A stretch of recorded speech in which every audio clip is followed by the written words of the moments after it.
Park में सौंदर्य प्रतियोगिता हो रही थी। सभी लोग हुस्ना परी की तारीफ कर रहे थे। सचमुच बहुत खूबसूरत है ये, इसकी खूबसूरती का कोई मुकाबला नहीं कर सकता। इसीलिए तो इसका नाम हुस्ना है। इसकी सुंदरता में इसके खूबसूरत बाल चार चांद लगाते हैं। सच कहा तुमने, अगर इसके बाल ना हो तो ये काफी साधारण नजर आएगी। ये सब हुस्ना की दादी का कमाल है। पूरे दिन हुस्ना के बालों के लिए दूर दूर से जड़ी बूटियां मंगवाती थी और फिर उनसे तेल बनाकर लगाती थी। सच कहा, हुस्ना को तो उनके पैर धोने चाहिए, वरना उसे कोई नहीं जानता। हुस्ना ये सब सुन रही थी। सुंदरता के घमंड में उसने सोचा, दादी परी के कारण ये लोग मुझे कम महत्व देंगे, उनसे छुटकारा पाना ही होगा। तभी महारानी ने सौंदर्य प्रतियोगिता का परिणाम बताते हुए हुस्ना को बुलाया।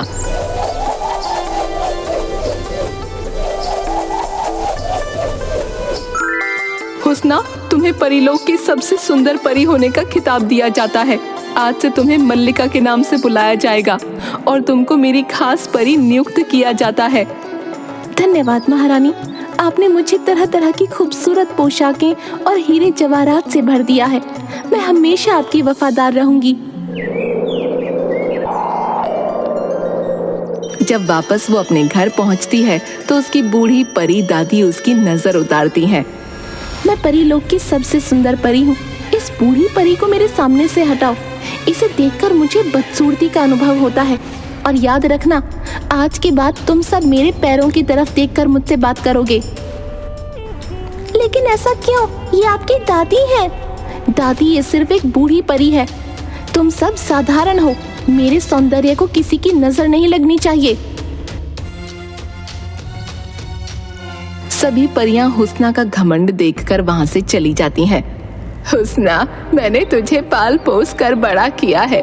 मुझ पर दया कर और मुझे यहीं रहने दे। गुस्ताख औरत, मैं मल्लिका हूँ, दुनिया की सबसे सुंदर औरत। तूने मुझे पाल पोस कर बड़ा नहीं किया है, बल्कि मेरी सेवा की है। सैनिकों, इसे मौत के घाट उतार दो। हुस्ना, तू मेरा एहसान भी भूल गई। बहुत पछताएगी तू। तुझे शाप देती हूँ मैं, तेरा घमंड तुझे बर्बाद कर देगा।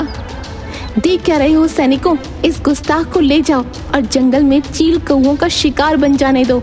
ये महल में नजर ना आए। सैनिक बूढ़ी परी को लेकर चले जाते हैं। धीरे धीरे समय गुजरने लगता है।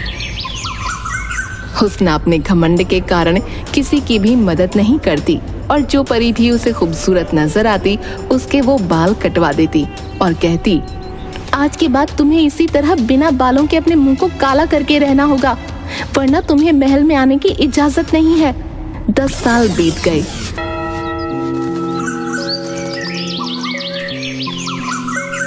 एक दिन जब वो शीशे के सामने खड़ी होकर आईना देख रही होती है, हे भगवान, मेरे बाल धीरे धीरे कम होते जा रहे हैं। आंखों की चमक खत्म हो गई है।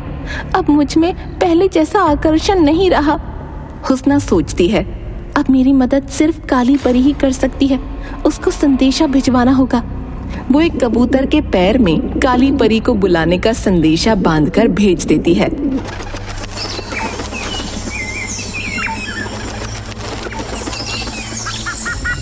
जिसे देख उसकी सहेली काले जादू की जादूगरनी काली परी आ जाती है। हुस्ना, धीरे धीरे उम्र के साथ तेरी सुंदरता नष्ट होने लगेगी। अपनी सुंदरता को बचाने के लिए तुझे काले जादू का सहारा लेना होगा। मुझे तेरी मदद चाहिए। मैं तेरी जादुई शक्तियों से अपने सौंदर्य को बरकरार रखूंगी। ठीक है, पर इसका सिर्फ एक ही इलाज है। तू जल्दी से जल्दी अपने लिए किसी खूबसूरत औरत का इंतजाम कर। तुझे उसके खून से स्नान करना होगा। हर 10 साल के बाद तुझे ऐसा ही करना होगा और अपने आसपास अपने से ज्यादा खूबसूरत या जवान औरत को न रहने देना।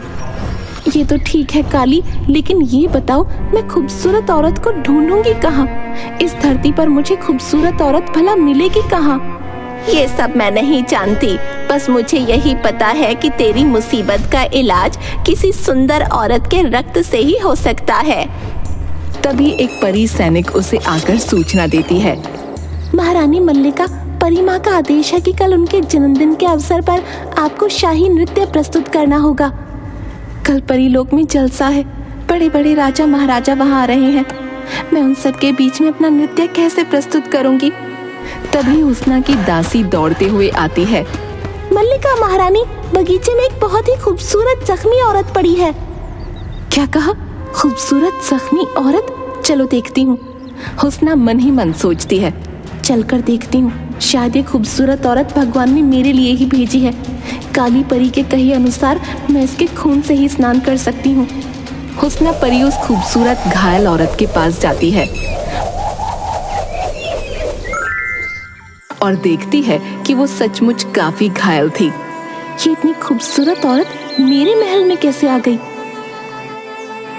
प्यारी मल्लिका, मेरी मदद करो। घायल होने के कारण मैं बहुत कमजोर हो गई हूँ, मुझे दिखाई भी नहीं देता। तुम मुझे अपनी दासियों में रख लो।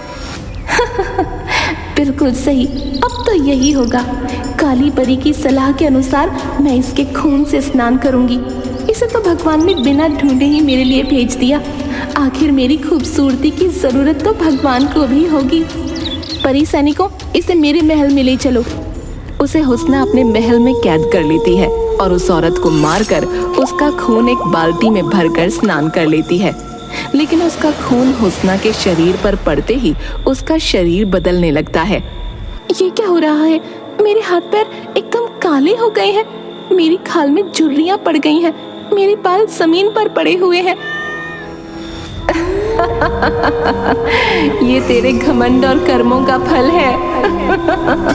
मैं वो नहीं जो तू समझ रही थी। याद कर, आज से 10 साल पहले अपनी बूढ़ी परी दासी को, जिसे तूने मौत के घाट उतारने की आज्ञा दी थी। लेकिन तुम तो मर चुकी हो, फिर तुम वापस कैसे आ गई? कहाँ हो तुम? हुस्ना के ऐसा कहते ही एक अत्यधिक दिव्य सुंदरी वहां पर प्रकट होती है और कहती है, मुझे बूढ़ा देखकर तुमने मुझे मृत्यु के घाट उतारने की कोशिश की, किंतु अपनी जादुई शक्तियों से मैं बच गई और मैंने 10 साल तपस्या करके इस मायावी औरत को बनाया और उसके अंदर अपना जादुई खून डाला। इस औरत के रक्त को स्पर्श करते ही तुम्हारी सुंदरता मेरे शरीर में आ गई और तुम्हारे दिल की बदसूरती तुम्हारे शरीर के ऊपर दिखने लगी। मुझे माफ कर दो, मैं अपने घमंड में सब कुछ भूल गई थी। तुम्हें अपने कर्मों का फल भुगतना होगा। तुम्हें इसी रूप में जाकर सबके सामने नृत्य प्रस्तुत करना होगा। मुझे किसी भी तरह महल में पहुंचना होगा, वरना महारानी मुझे मौत के घाट उतरवा देंगी और उन्हें मेरे द्वारा किए गए अत्याचारों का भी पता चल जाएगा। हुस्ना किसी तरह खुद जल्दी जल्दी तैयार होती है और अपने सिर पर घूंघट ओढ़कर नृत्य के लिए महल में पहुंच जाती है। आ गई हुस्ना, तुम्हारा स्वागत है। आप सब लोग तैयार हो जाइए। हमारी परी लोक की सबसे सुंदर परी हुस्ना आपके सामने नृत्य प्रस्तुत करने जा रही है। हुस्ना नाचने लगती है, लेकिन शक्तिहीन हो जाने के कारण कुछ ही देर में थक कर बैठ जाती है। अरे हुस्ना, तुमने अपने चेहरे पर ये घूंघट क्यों डाला हुआ है? तुम्हारी सुंदरता ही तो महफिल में उजाला लाती है। नहीं महारानी, मैं ये घूंघट नहीं उठा सकती। हुस्ना की बात सुनकर सभी राजा महाराजा विरोध करने लगते हैं और महारानी के सैनिक महारानी के इशारे पर हुस्ना का घूंघट उतार देते हैं। ये क्या, इतनी बदसूरत और गंजी औरत कौन है? हुस्ना ने मेरे जन्मदिन पर मुझे धोखा दिया है। हुस्ना को इसकी कड़ी सजा भुगतनी होगी। तभी महल के अंदर वो दिव्य सुंदरी प्रवेश करती है। अनुपम, अनुपम, इतना निराला सौंदर्य हमने कभी नहीं देखा। ये सुनहरे बालों वाली खूबसूरत परी, तुम कौन हो? महारानी, आपके जन्मदिन के अवसर पर मैं नृत्य पेश करना चाहती हूँ। काली कलूटी और गंजी हुस्ना को कैद कर लिया जाता है और जब से सुंदरी नृत्य करने लगती है, सभी लोग तालियां बजाने लगते हैं। हम तुम्हारे नृत्य से बहुत खुश हैं और आज से तुम्हें राज्य सुंदरी घोषित करते हैं। बोलो तुम्हें क्या चाहिए। महारानी, मैं चाहती हूँ कि हुस्ना की सभी दासियों को महल में बुलाया जाए। सभी दासियां अपने गंजे सर और काले चेहरे लेकर दरबार में आती हैं। ये मैं क्या देख रही हूँ? मेरे राज्य की परियों के साथ इतना क्रूर व्यवहार? तुम्हें ऐसा करने के लिए किसने कहा? महारानी, हुस्ना नहीं चाहती थी कि महल में कोई भी उससे ज्यादा जवान या खूबसूरत नजर आए, इसलिए हमें ऐसा रहने की आज्ञा थी। लेकिन कहाँ चली गई है वो? नजर क्यों नहीं आती? आपने जिस कुरूप औरत को कैद किया है वही हुस्ना है महारानी। अपने सौंदर्य को बरकरार रखने के लिए उसने मेरे द्वारा बनाई गई मायावी औरत के रक्त से स्नान किया, जिसके कारण वो कुरूप हो गई। मुझसे बहुत बड़ी भूल हुई। मैंने शारीरिक सुंदरता को मन की सुंदरता से ज्यादा समझा। आज से हुस्ना को महल के बाहर बने अजायब घर में इसी रूप में रहना होगा, ताकि परिलोक में सभी को घमंड करने का नतीजा समझ में आ जाए। महारानी, मैं हुस्ना को ठीक कर सकती हूँ। अगर हुस्ना की कोई भी दासी उसके लिए अपना यौवन और रूप बलिदान करना चाहे तो मैं हुस्ना को वापस उसके रूप में ले आऊंगी। पर हुस्ना ने अपनी सभी दासियों के साथ इतना बुरा व्यवहार किया होता है कि सभी ऐसा करने से इनकार कर देती हैं। हुस्ना को अपनी गलती समझ में आ जाती है, लेकिन अब वो कुछ न कर सकती थी।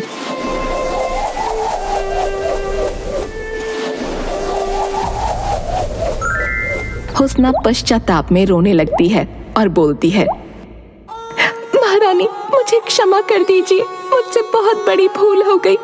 आज के बाद मैं अपने शरीर से ज्यादा अपने मन को सुंदर बनाने की कोशिश करूंगी। अगर मैं चाहूँ तो अपनी जादुई शक्तियों से तुम्हें अभी वापस तुम्हारा सौंदर्य दे सकती हूँ। तो फिर मुझ पर दया करिए। आगे से मैं ऐसी गलती कभी न करूंगी। ऐसा नहीं हो सकता। तुमने सुंदरता के साथ साथ नारी की सौम्यता को भी नष्ट किया है। तुमने गुस्ताखी की है। तुम अपने सौंदर्य को बढ़ाने के लिए एक औरत को मारने से भी पीछे नहीं हटी, इसलिए तुम्हें इसकी सजा तो भुगतनी ही होगी। बिल्कुल सही कहा दिव्य सुंदरी। तुम ही बताओ इसको क्या सजा मिलनी चाहिए। तुमने एक औरत के रक्त से स्नान किया था ना, अब तुम्हें अपने पश्चाताप के आंसुओं से स्नान करना होगा। तुम्हारी सजा यही है कि तुम जितना ज्यादा पश्चाताप के आंसुओं से स्नान करोगी, उतनी जल्दी ही तुम्हारी सुंदरता वापस आ जाएगी। हुस्ना रात दिन महल के अजायब घर में आंसू बहाती और लोग उसे देखकर उसका मजाक उड़ाते। हुस्ना को धीरे धीरे अपनी गलतियां समझ में आने लगीं। अब वो किसी से नफरत नहीं करती, सबके साथ प्यार से बात करती और पश्चाताप के आंसू बहाती रहती। धीरे धीरे वो अपने पूर्व रूप में आ गई